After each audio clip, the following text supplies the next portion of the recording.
Guys, welcome back to K Parivar. ഞാൻ ഒരുപാട് നാൾക്ക് ശേഷം കേട്ടോ എൻ്റെ ചാനലിൽ വീഡിയോ ഇടുന്നത്.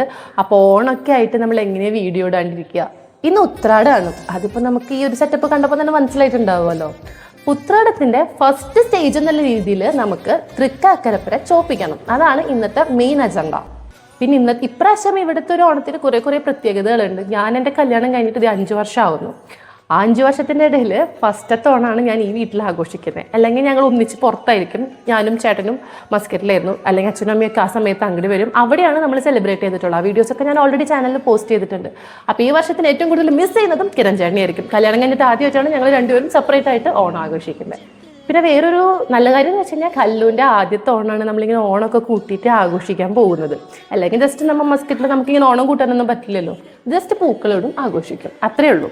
അപ്പോൾ ഇപ്പോൾ നമുക്ക് ഫസ്റ്റ് പോയിട്ട് തൃക്കാക്കരപ്പനെ ചോപ്പിക്കാം. ബാക്കി വിശേഷങ്ങളൊക്കെ അതിൻ്റെ ഇടയിൽ നമുക്ക് പറഞ്ഞു പോവാം കേട്ടോ. അതും തൊട്ടമ്മ ചെയ്യുന്നേ, അത് ഇഷ്ടിക പൊടിച്ചിട്ട് ചോപ്പിക്കാം. മുളക് പൊടിയല്ല, അതാണ് ഇഷ്ടിക പൊടി. പണ്ടത്തെ കാലത്ത് അച്ഛനൊക്കെ കളിമണ്ണോണ്ട് ഉണ്ടാക്കാന്ന് തൃക്കാക്കരപ്പന. കാലത്ത് ഇപ്പൊ നമ്മളിത് വീട് പണിതപ്പോ ഉണ്ടാക്കിയിട്ടുണ്ടോ? ഇത് നമ്മളെ വീട് പണിതപ്പോ ഉള്ളതാണോ?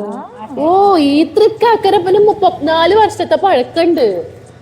ഈ വീട് പണിതപ്പോ പണ്ടത്തെ ആശേരി പണിത് കൊടുത്തിട്ടുള്ളതാണ് ഈ ഇരിക്കുന്ന തൃക്കാക്കരപ്പൻ. അതായത് കിരൺ ചേട്ടന്റെ പ്രായം 34 വയസ്സ്. അതെല്ലാരും അറിയട്ടെ. കിരൺ ജനിച്ചപ്പോ ഉള്ളത് ഒരു 34 വർഷം. പണ്ട് കളിമണ്ണ കൊണ്ടുള്ള തൃക്കാക്കരപ്പനാണ് മാവേലിക്ക് ഇഷ്ടം. ഇപ്പൊ ഒരു ഇപ്പൊ നമ്മൾ ആ ഒരു ഓർമ്മ പുതുക്കാനും ആ ഒരു ഐതിഹ്യം നിലനിർത്തിക്കൊണ്ട് നമ്മൾ ഇതൊന്നൊരു മണ്ണാക്കുക ചെയ്യുന്നു. മനസ്സിലായോ? ഓ, ഇഷ്ടിക ഇങ്ങനെ പൊടിച്ചിട്ട് ചോപ്പിക്കുന്നത്. തൃക്കാക്കരപ്പ റെഡിയായി. ഇനി നമുക്ക് പൂക്കൾ റെഡിയാക്കാം. പൂക്കളില് ഏറ്റവും മെയിൻ തുമ്പപ്പൂവാണ് ഓണത്തിന്. അപ്പോൾ തുമ്പപ്പൂ പൊട്ടിക്കാൻ വേണ്ടി ഞാനും രാജുവക്കളും കൂടെയാണ് പോയത്. രാജുവക്കളുടെ തറവാട്ടുപറമ്പിൽ പോയിട്ടാണ് കേട്ടോ നമ്മൾ പൂക്കൾ കളക്ട് ചെയ്തത്. തുമ്പപ്പൂ കിട്ടാൻ നല്ല പ്രയാസമായിരുന്നു. എന്നാലും അവിടെ അത്യാവശ്യം ഉണ്ടായിരുന്നു. അത് ഞങ്ങൾ പൊട്ടിച്ചിട്ട് നേരെ വീട്ടിലോട്ട് പോന്നു. വീട്ടിലെത്തിയിട്ട് ഞാനും കല്ലും കൂടെ പൂക്കളിടാനായിട്ടുള്ള ബാക്കി പൂക്കളൊക്കെ സെറ്റ് ചെയ്തോണ്ടിരിക്കുകയാണ് കേട്ടോ. ഓണത്തിന് തുമ്പപ്പൂവിന് എന്താണ് ഇത്ര പ്രാധാന്യം എന്നറിയാവോ? മഹാബലിത്തമ്പുരാന്റെ എഴുന്നള്ളത്ത് കാണാനായിട്ട് പൂക്കളെല്ലാവരും നല്ലപോലെ അണിഞ്ഞൊരുങ്ങി തലയൊക്കെ ഉയർത്തി നോക്കി നിൽക്കുകയാണ് കേട്ടോ. അപ്പോൾ ഓരോ പൂവിനും അതിൻ്റെതായ ഭംഗിയും സൗന്ദര്യമൊക്കെ ഉണ്ട്. ഇതിലൊന്നും പെടാതെ തുമ്പയെ മറ്റു പൂക്കളെല്ലാവരും കളിയാക്കുന്നത് നമ്മുടെ മഹാബലി തമ്പുരാന്റെ ശ്രദ്ധയിൽ പെട്ടു. പുള്ളിക്ക് തുമ്പപ്പൂവിൻ്റെ അവസ്ഥ മനസ്സിലാവുകയും ചെയ്തു. അങ്ങനെ മഹാബലി തമ്പുരാൻ തുമ്പപ്പൂവിനെ എടുത്ത് തൻ്റെ മൂർധാവിൽ വെച്ച് ഇനി മുതൽ ഞാൻ വരുമ്പോൾ നീ മുന്നിൽ നിൽക്കണം എന്ന് പറയുകയും ചെയ്തു. അന്ന് മുതലാണ് ഓണത്തിന് തുമ്പപ്പൂവിന് ഇത്ര അധികം പ്രാധാന്യം ഉണ്ടായതെന്നാണ് പറയുന്നത്.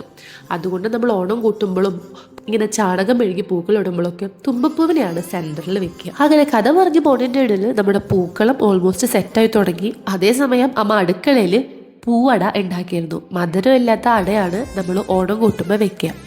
നമ്മൾക്ക് ഇവിടെ വാലായ്മയുള്ളത് കൊണ്ട് കാക്കേരിയപ്പനെ നമ്മൾ പുള്ളി കുത്തുന്നില്ല, ജസ്റ്റ് ഇങ്ങനെ മാവ് കോരി ഒഴിക്കുന്നതേ ഉള്ളൂ. ഇനി നമുക്ക് ഓണം കൂട്ടാം.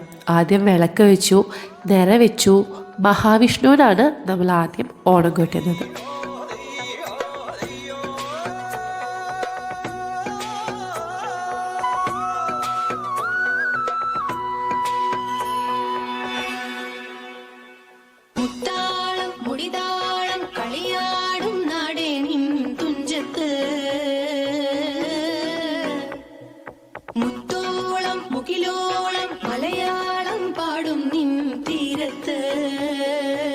മഹാവിഷ്ണുവിന് പഠിക്കൽ ഓണം കൂട്ടിയതിന് ശേഷം നമ്മൾ ഓണം വീട്ടിലോട്ട് കയറ്റാൻ വേണ്ടി പോവാണ് കേട്ടോ.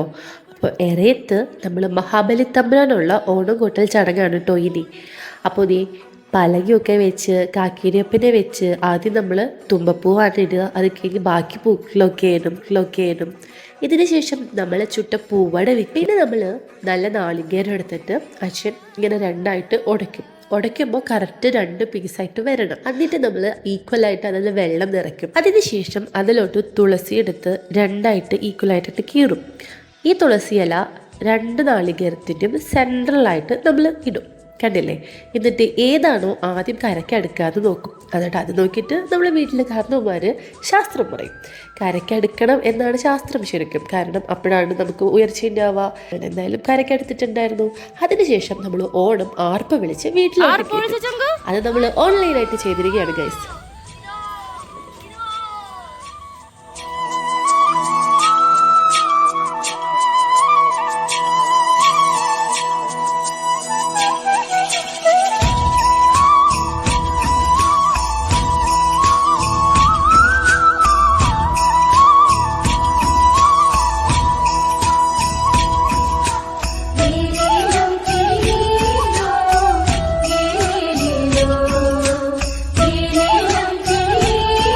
ഓണം അടുക്കാം.